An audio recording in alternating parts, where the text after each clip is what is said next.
Salut, salut, salut, amis du fil et de la mécanique.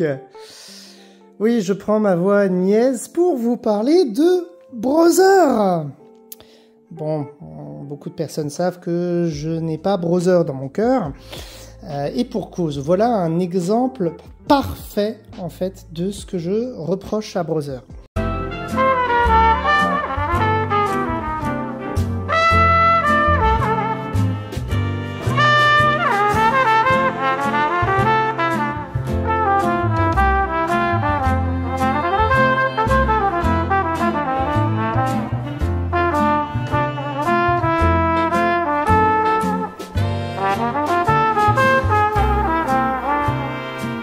Je veux bien, on est sur de la petite machine, style FS40, avec quelques points, rien de bien folichon.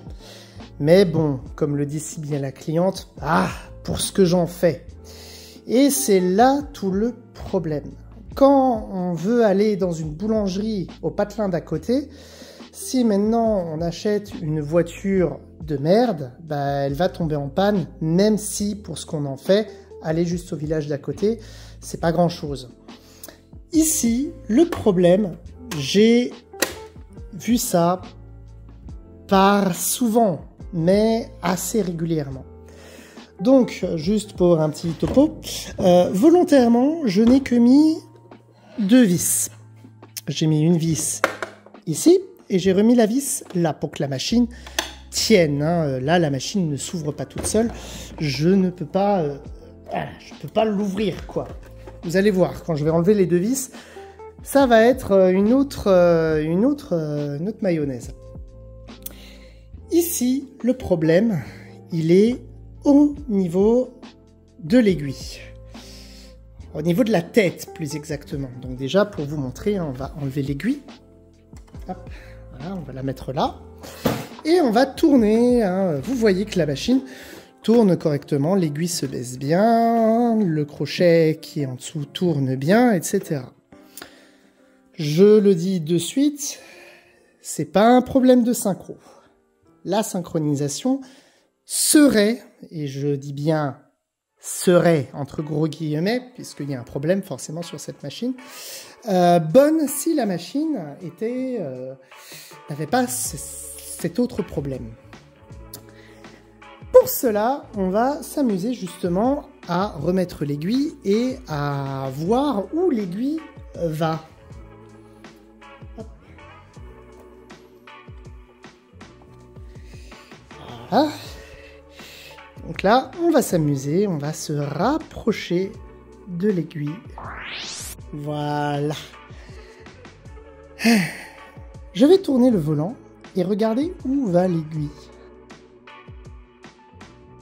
Encore une fois, là, la synchro, si j'enlevais la plaque aiguille, ce serait bien, mais elle n'est pas censée aller là, mon aiguille. Alors là, le petit clic que vous entendez, c'est tout simplement parce que c'est l'avant des griffes qui va là-dedans. Normalement, si tout devait fonctionner correctement, c'est dans le trou là qu'il doit y avoir mon aiguille. Mon aiguille, normalement, elle est censée aller dans ce trou-là. Ici, c'est toute la tête, littéralement toute la tête, qui est désaxée. Par toute la tête, j'entends vraiment toute cette partie-là. Toute cette partie-là, en fait, elle est tordue comme ça. Comment c'est arrivé? La cliente n'en sait rien. Alors, rien. Je lui ai demandé... Est-ce que votre machine, elle est tombée? Est-ce qu'elle a été heurtée? Est-ce qu'il y a un rhinocéros qui est venu taper à l'arrière? Non, non, elle ne sait pas. Sur une machine à armature métallique, ce problème ne serait jamais arrivé. Revenons à nos vis. Hop. Voilà. Hop, j'enlève celle-là, comme je l'avais promis. Et j'enlève celle-là. Bon, faut savoir qu'une Brother, ça se démonte pas, ça se démembre. Là, j'avoue, j'ai déjà mâché le travail, je l'avais déjà ouvert tout à l'heure. Pour justement, c'est pour ça que là, j'ai retiré l'écran. Mais voilà. Question, où est l'armature métallique? Alors, est-ce qu'elle est par ici? Est-ce qu'elle est par là? Est-ce qu'elle devrait être par là? Et ben là, il n'y a rien. Il n'y a pas d'armature métallique là-dedans. Là, c'est du vide. Si je vous démonte une autre machine, là, il y a une armature métallique qui soutient la mécanique de la machine. Donc ma machine, bah déjà, elle est un petit peu plus lourde, donc plus stable. Et de deux, bah, c'est si maintenant elle se prend un truc dessus, bah elle survit, quoi. Là, littéralement, bah, toute la mécanique, je peux... là, la machine, je la fais bouger, hein. La question, c'est où ça a bougé? Qu'est-ce qui est tordu là-dedans? Alors, à un moment donné, on peut se dire, oui, là, derrière, hein, puisque je connais les petits malins qui veulent démonter leur machine. Ah, il y a une vis, là. Bah, cette vis, faut pas y toucher. Il y a des vis aussi là-dedans. C'est des vis pour régler, pour pas avoir retiré l'arrière, puisque de toute façon, la mécanique, elle est prise dans l'arrière sur cette machine. J'avais fait une photo, hein, je vous la retrouverai, où je m'étais amusé à enlever ici les vis, les 4 vis ici. En fait, il me suffit de dévisser, hein, là et là, et tout le bloc crochet, je l'enlève. Pareil, hein, là, j'ai, je crois, 5 ou 6 grosses vis, et je peux enlever tout le bloc barre à aiguille. Cette machine-là n'a aucun support, n'a aucune architecture au final. Là, la machine, hein, j'en fais ce que je veux. Si je veux la faire bouger juste avec le poing, je peux. Hein. Là, juste avec un doigt, je la décale. Alors bon, oui, on m'a déjà expliqué que ça, c'est parce que ici, il y a des alvéoles, c'est un petit peu la même structure que les ponts. Ça reste plastique. Je suis désolé, ça reste plastique. Je suis un petit peu, du coup, dégoûté à chaque fois que j'ouvre ces machines. C'est aussi le cas de la FS40. Hein. J'en ai fait une vidéo que pour l'instant, je n'ai pas publiée. Mais clairement, ça bouge. Ça bouge. Et là, je ne peux rien faire. J'ai essayé avec les vis de réglage de reculer toute la tête. Rien n'y faire. Hein. Mais j'ai réussi à gagner 3 mm sur la profondeur. C'est déjà beaucoup, 3 mm. C'est clairement, hein, sans déconner, 3 mm, c'est énorme. C'est pas suffisant. J'ai 5 mm encore que je dois reprendre. Cette machine, elle a dû recevoir un coup. Voilà, elle s'est désaxée, la machine est morte. Moi aussi. Et salut, c'est le Thibaut de Fil Mécanique du Futur. Alors je me permets de me couper dans ma propre vidéo pour un petit peu anticiper les commentaires du genre... Ah, mais ça, c'est un problème relativement rare, il exagère, la machine, elle a dû tomber, elle a eu un choc, c'est pour ça, faut quand même être un petit peu plus soigneux de ses affaires. Bah, figurez-vous que ce matin, le jour où je voulais publier ma vidéo, bah, on m'a ramené ça, une CS10. Donc, hein, vous pourrez revoir par rapport à l'autre de la vidéo du mois du passé. On a le même nombre de points, on a la même architecture, on a littéralement tout pareil. C'est les mêmes, hein. C'est entre la MS4 de la vidéo et celle-là, c'est les mêmes. Ça se démembre de la même façon. C'est les mêmes. Là où je voulais en venir, c'est que on va vite zoomer sur celle-là, et vous allez voir qu'il y a exactement le même problème. Donc là, typiquement, hein, quand je vais faire venir tourner le volant, mon aiguille, bah, elle va venir taper ici. Alors on remarque que le décalage, hein, il est moins grand. Hein. À la limite, on pourrait presque se dire, tiens, mais on pourrait venir régler un petit peu l'aiguille de façon à ce que ça tombe au bon endroit. D'ailleurs, hein, si maintenant je viens jouer avec ce qu'on appelle le zigzag, la route zigzag, je peux virtuellement mettre mon aiguille comme il faut. Là, ça tape à côté. Alors si, hein, regardez, hein, c'est presque tout con.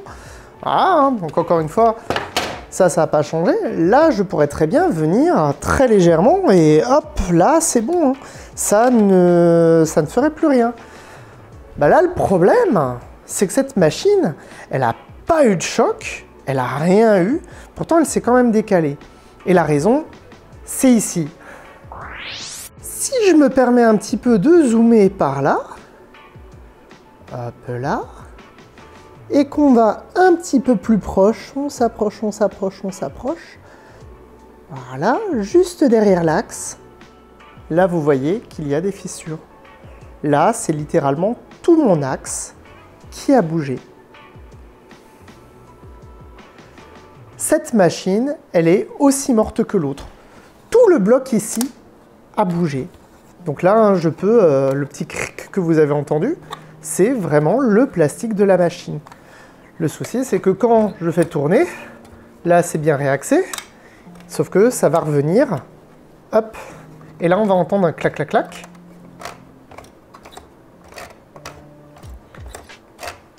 Et bien, ce clac, clac, clac, je l'ai cherché pendant un petit moment. En fait, c'est la bielle qui vient taper sur le ressort. Donc, quand je vous dis que c'est un problème que l'on voit régulièrement sur ce type de machine, c'est littéralement un problème que l'on voit régulièrement sur ce type de machine. Ce n'est pas du chiquet, c'est pas pour me la raconter. Non, non, c'est un problème qui arrive régulièrement sur ce type de machine. Allez, je laisse blablater mon moi du passé pour vous raconter la fin de la vidéo.